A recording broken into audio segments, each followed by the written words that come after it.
সবাই মুনাজাত ধরো। আল্লাহুম্মা আমিন। শুকুরে শুকুরে আসতো সৈন্য নয় এমন বন্ধুর ব্যাগ আওয়া যেন প্রত্যেক দিন হয়। আমি বন্ধুর ব্যাগ আইছি, আমার পেট গেছে বরিয়া। বন্ধু আমার এত বেহরিয়াছে আর বউ যেন যায় মরিয়া। পটানোর আগে সব ছেলেদের প্রধান ডায়লগটা কি? বিশ্বাস করো আমি সব ছেলেদের মতো না।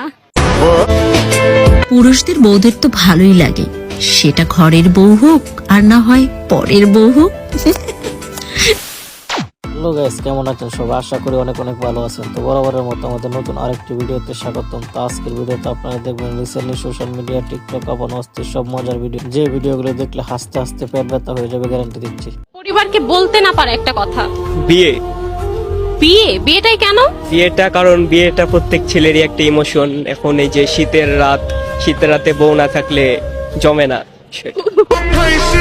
এই বছরের শীত কোন জিনিসটা ছাড়া আপনার একেবারে ইনকমপ্লিট? এই যে ঠান্ডা লেগে গেছে। নেক্সট। সো গাইস, ভিডিও শুরুতে দেখবেন তীব্র শীতে সোশ্যাল মিডিয়া কাঁপানো অস্থির বাঙালিদের সব মজার ভিডিও। চলছে নভেম্বর, আসছে ডিসেম্বর, আসছে শীতকাল। স্লোগান হবে একটা, এই শীতকালে কম্বল নয়, ল্যাপ নয়, এই শীতকালে সিঙ্গেলদের বইয়ের দরকার। এই যুবকরা বউ ছাড়া এই শীতকাল কাটাতে চায় না। আল্লাহ বাবাদেরকে বোঝার তৌফিক দান করে পড়া আমিন। তো যাই হোক গাইস, এরপরে দেখবেন টিকটক কাঁপানো অস্থির সব মজার ভিডিও। উল্টাইছে কেমনে? আমি ধাক্কা দিয়া ফালাইয়া দিছি। তুমি কি আমার লগে মস্করা করো? জি, মস্কারা করি। আস্তাগফিরুল্লাহ। ওরা কেন ভাঙলো লালু বাবার মাজার? আরে লালু বাবা কহিও আমারে মা জানে বাঙ্গায়া দিছে। বাবা ভুলাইছে, আমরা আয়া পড়ছি, তাহলে কুটনা মারে। বাবা গো, ও বাবা।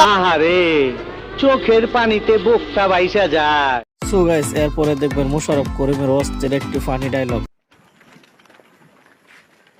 আসসালামু আলাইকুম। আসসালামু আলাইকুম, আসসালামু আলাইকুম। নতুন কিছু বল।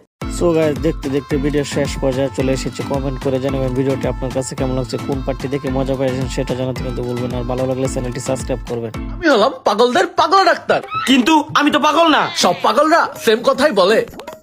কি রে, তুই হাততালি দিলি কেন? কারণ ওই আপনার পাগল পেশেন্ট। আমাকে শিখাস পেশেন্ট কে? আমি তোকে দেখেই বুঝতে পেরেছি তুই পেশেন্ট, আর তোর মাথায় সমস্যা। কি বিপদে বললাম রে বাবা, ডাক্তার বিশ্বাসই করছে না। ওই তো পাগলদের মতো বিড়বিড় করতেছে।